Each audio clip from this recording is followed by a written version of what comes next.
Broers en susters, ons lees saam uit die woord van die Here vandag uit die Nuwe Testament.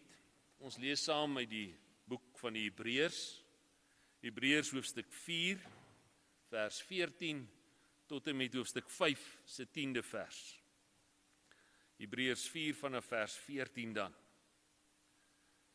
Terwyl ons dan 'n groot hoëpriester het, wat deur die hemele gegaan het, Jesus, die Seun van God, laat ons styf vashou aan ons belydenis. Want ons het nie 'n hoëpriester wat nie medelee het met ons swakhede nie, maar een wat, soos ons, in alle opsigte versoek is, en dit sonder dat hy gesondig het. Laat ons dan met vrymoedigheid die troon van genade nader, sodat ons ontferming en genade kan ontvang, om op die regte tyd gehelp te word. Elke hoëpriester wat uit mense geneem word, word immers ook ter wille van mense aangestel vir die offerdiens voor God, sodat hy ter wille van die sondes geskenke en offers kan bring.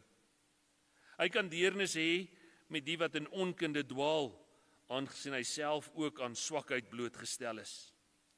Juist daarom moet hy, net soos vir die volk, ook vir homself offers vir sy sondes bring. Niemand eien die eer vir homself toe nie, maar hy word net soos Aaron deur God geroep. So ook het Christus nie homself vereer om hoëpriester te word nie. Die een wat hom vereer het was God, wat vir hom gesê het, jy is my seun, vandag het ek jou verwek. So sê hy ook op 'n ander plek, jy is priester vir ewig, volgens die orde van Melchisedek. Christus het tydens sy aardse lewe smekinge en pleitbedes van harde krete en trane gebring voor God, wat in staat was om hom uit die dood te red, en hy is verhoor op grond van sy eerbiedige onderworpenheid aan God. Alhoewel hy die seun was, het hy gehoorsaamheid geleer deur wat hy gelei het. En nadat hy tot volmaaktheid gebring is, het hy vir almal wat aan hom gehoorsaam is, die bron van ewige verlossing geword, aangesien hy deur God aangewys is as hoëpriester volgens die orde van Melchisedek. Ons lees tot sover saam. Gelukkig is elkeen van ons, as ons die woord van die Here so hoor, as ons ook hierdie woorde glo en elke dag van harte uitleef. Broers en susters, ons teksvers vir vandag se prediking vind ons in die 14de vers van Hebreërs hoofstuk 4. Terwyl ons dan 'n groot hoëpriester het, wat deur die hemele gegaan het, Jesus, die Seun van God, laat ons styf vashou aan ons belydenis. Terwyl ons dan 'n groot hoëpriester het, Jesus, die Seun van God, laat ons aan hierdie belydenis ook elke dag vashou. Geliefdes, dit gebeur vandag miskien nog meer dikwels, dat daar by ons as mense 'n huiwering is om nagmaal te gebruik. 'n Huiwering omdat ons so maklik dink, ag, dit maak ook nie regtig saak nie. Is maar net 'n gewoonte, is maar net iets. Ons kan dit doen wanneer ons die behoefte daartoe het, of as ek onthou, of wanneer die geleentheid hom voordoen. Soms weerhou ons van die nagmaal omdat ons nie die vrymoedigheid het om nagmaal te kom gebruik nie. Miskien is daardie vrymoedigheid 'n voorval wat in my lewe plaasgevind het, waar ek dalk 'n wrok, 'n kwade gevoel in my hart ronddra. Miskien het ek beklei by die huis. Miskien is ek op 'n stadium in my lewe waar geloof belangrik is, maar so maklik eenkant toe geskuif word. Omdat dit nie inpas in my roetine, in my daaglikse aktiwiteite nie. Soms weerhou ons van die nagmaal omdat ons maar sommer net hardkoppig is. Omdat ons kwade gevoelens wil koester en eerder wil kwaad bly as om hier aan die tafel te kom sit en te hoor dat ek moet vergewe. Dat ek in liefde moet uitreik en moet aanraak. Dat ek anders oor dinge moet dink. En so maklik is my plek hier aan die tafel leeg. En soms is my plek ook net hier leeg, omdat ek nie die genade van God verstaan nie. Ons word opgeroep om nagmaal te gebruik. En nagmaal is nie maar net brood en wyn wat ons uitdeel en ons eet daarvan en ons drink daarvan nie. Hierdie brood en wyn is ook nie 'n middel tot my redding nie. Is nie iets wat ek kan gebruik en die oomblik wanneer ek dit gebruik het, dan val die sonde van my af en rol dit sommer net weg nie.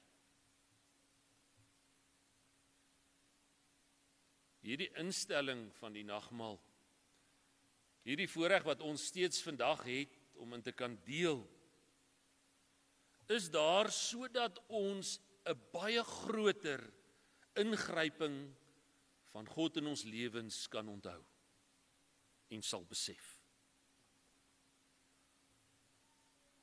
Ons moet vandag hier met ons deelname aan die nagmaal opnuut besef dat God 'n genadige God is. Nie 'n ongenadige ou wat wil met 'n stok loop en slaan nie. Nie een wat reg is om jou by te kom nie.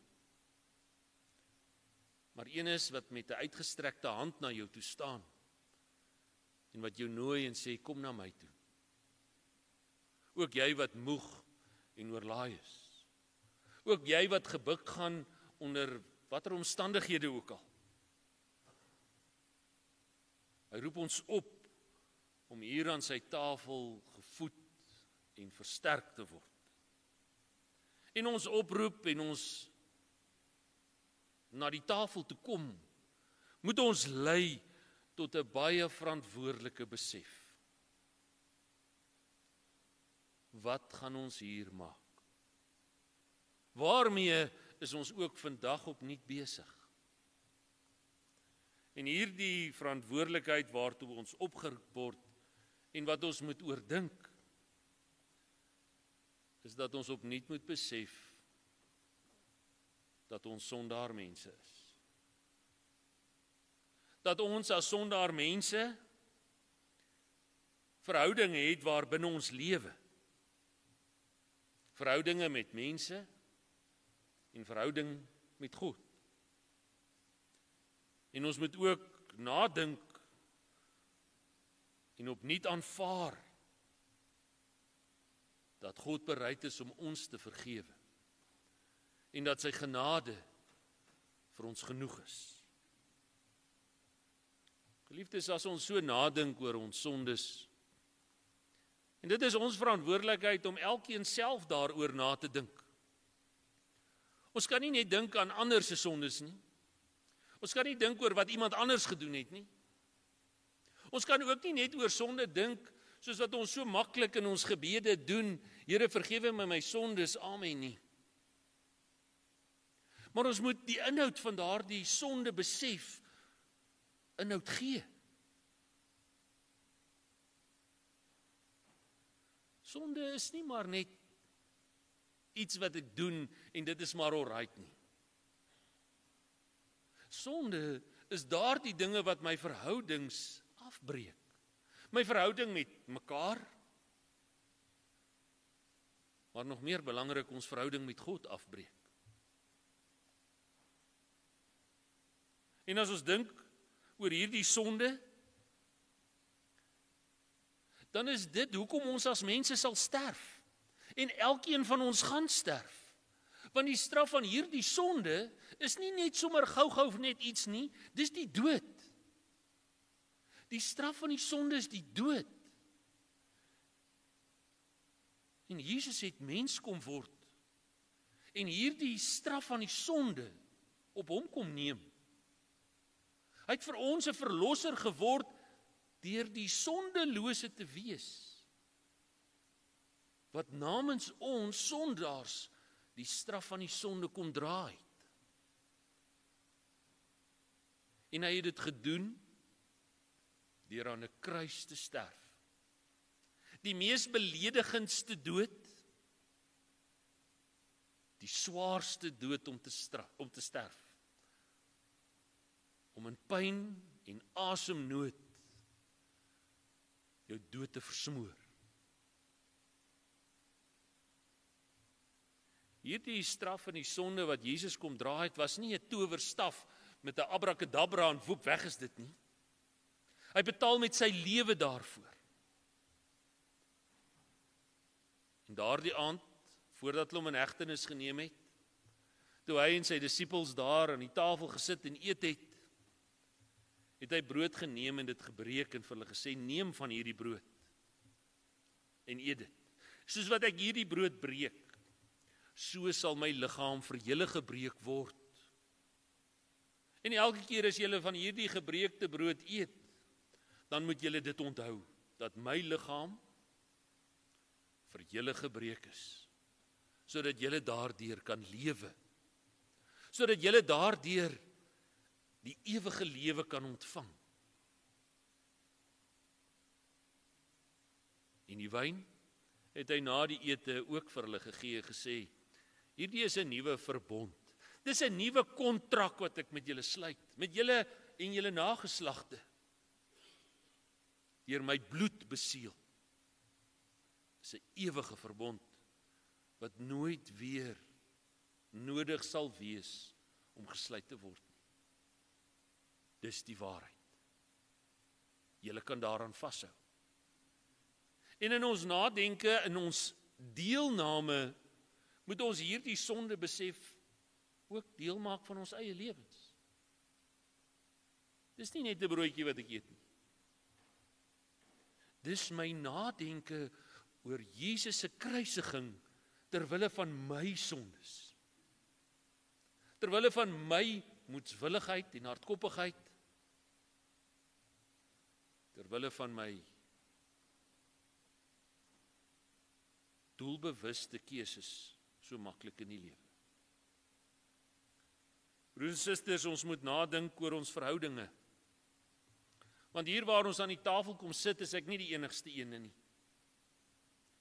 Hier is ander wat met my hierdie tafel deel. Hierdie eksklusiewe tafel, waar slegs sondaar mense kan kom aansit. Mense soos ek wat foute maak, maar waar God se genade so groot is, dat dit vir almal is, en dat ek kan eet en dat ek kan deel met ander. En dat God bereid is om hulle te vergewe. En dat God ook bereid is om met hulle voor te begin. En dat God ook bereid is om sy hand uit te steek en te sê, ek is jou God, ek wil jou God wees. En ek wil hê jy moet my kind wees. En dat ons nie na mekaar moet kyk met seer oë nie, maar met sagte oë. Nie met harde woorde nie, maar met sagte woorde. En dat ons met daardie hart van vergewensgesindheid ook moet gaan lewe. Al het ons ook hoeseer gekry. Geliefdes, om God se genade en vergifnis te aanvaar en te wil hê, moet my ook dwing om anders te gaan optree, te gaan lewe in hierdie wêreld. Ons kan onsself nie red nie. Nie ons beste pogings gaan maak dat ek in die hemel kom nie. Dit is net God se hand wat my na hom toe trek, wat my by hom kan bring. Ons kry deel aan God se beloftes, nie omdat ons iets reg kry nie, maar omdat hy iets reg gekry het, en omdat hy dit kom deel het met elkeen van ons. God het ons menswees voor hom kom verander. God het alle gebrokenheid kom herstel. Die verhouding tussen ons en God, want Jesus is ons middelaar wat vir ons intree. Die Heilige Gees is God in ons en by ons. Maar ons moet ook, net soos wat die verhouding tussen ons en God herstel is, daagliks gaan leef om met die mense rondom ons ook in 'n geloofsverhouding te leef. En dit is alles dinge wat my moet motiveer om met 'n vrymoedigheid te kom aansit aan die tafel van die Here. Dit is nie goed wat my moet weghou hier nie. Die nagmaal is nie iets goedkoops wat ek kan verwerf nie. Dit is ook nie 'n beloning vir my geloof nie. Dit is 'n geleentheid tot nadenke.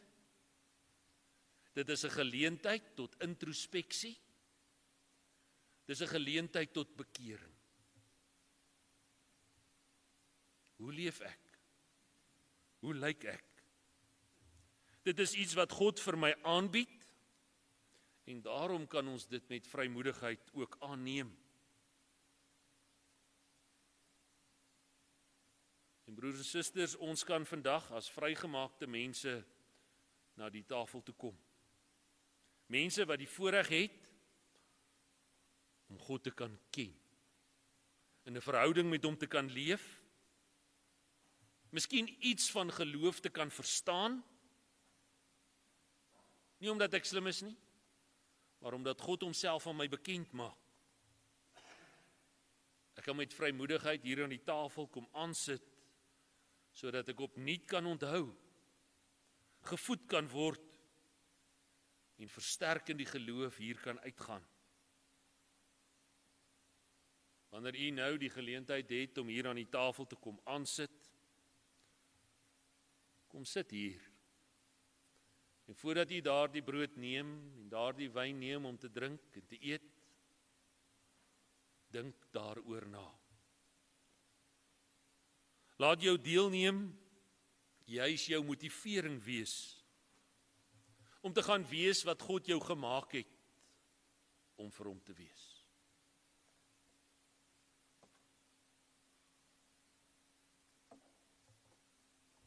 Verlede Sondag het ons gehoor dat ons vir God tempels moet wees. 'n Kerk moet wees in hierdie wêreld. Ons deelname hier moet juis vir ons daardie motivering wees om die lig in hierdie donker wêreld te gaan laat skyn en 'n verskil te maak in die wêreld waarvan ons deel is. Want ons wêreld is goddeloos. Ten spyte van God se grootheid sien hulle hom nie raak nie. En daarom wanneer jy ook hier uitgaan, gaan werk aan die dinge waaraan jy ook vandag gedink het. Daardie sonde besef, daardie verhoudings waarbinne jy leef, daardie besef van God se genade wat vir jou beskikbaar is. En gaan wees wat God jou bedoel het om te wees, 'n verloste sondaar. God het juis gekom in Jesus Christus om dit wat stikkend was heel te maak. Hy het ons lewens nuut kom maak. Amen. Geliefdes, kom ons luister nou na die formulier vir ons deelname aan die nagmaal. Die Here Jesus het voor sy dood saam met sy disippels brood en wyn geneem en gesê dat hulle dit moet gebruik tot sy gedagtenis. Daarom vier ons vandag die nagmaal. Die nagmaal is een van die kerk se 2 sakramente tot versterking van ons geloof. Met die tekens van brood en wyn verseker Jesus Christus ons deur sy Gees van ons gemeenskap met God en met mekaar. By die tafel van die Here is ons ook saam om God te verheerlik. Ons glo dat die Here deur sy Gees by hierdie feesmaal teenwoordig is. Wanneer ons die brood en wyn ontvang, herinner dit ons dat ons verlos is deur die dood en opstanding van Jesus Christus. Deur geloof in Jesus Christus het ons saam met hom gesterf en staan ons saam met hom op tot 'n nuwe lewe. Die nagmaal wil ons daarvan verseker dat ons aan Christus deel het. By hierdie nagmaal rig die Here ons hoop ook op die hemelse feesmaal saam met God en al die gelowiges. Ons behoort vir ewig aan God. Daarom hoef ons niks te vrees nie. Christus is die een wat was, wat is en wat kom, die Here van die toekoms. Rondom die tafel word die gemeenskap van gelowiges sigbaar. Ons het immers almal deel aan hierdie brood en wyn. Die liefde wat God aan ons skenk, bind ons aan mekaar. Voor ons by die tafel aansit, moet ons onsself eers ondersoek en afvra of ons bereid is om deur ons doen en late hierdie band van liefde te versterk. Ons is bewus van ons eie sondes en ons het daaroor berou. Omdat Jesus Christus ons vergewe, mag ons by sy tafel aansit. Die deelname aan die nagmaal wil ons opnuut van sy genade verseker. En wanneer ons van die tafel af opstaan, stuur God ons om wêreldwyd te gaan getuig van sy versoening, van sy sorg en liefde. God versorg ons met hemelse en aardse brood. Kom ons versorg uit dankbaarheid, ander ook so.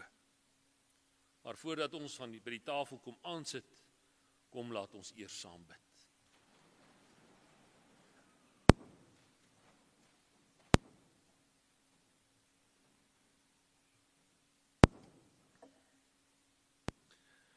Here, dankie dat ons vandag by u tafel mag aansit.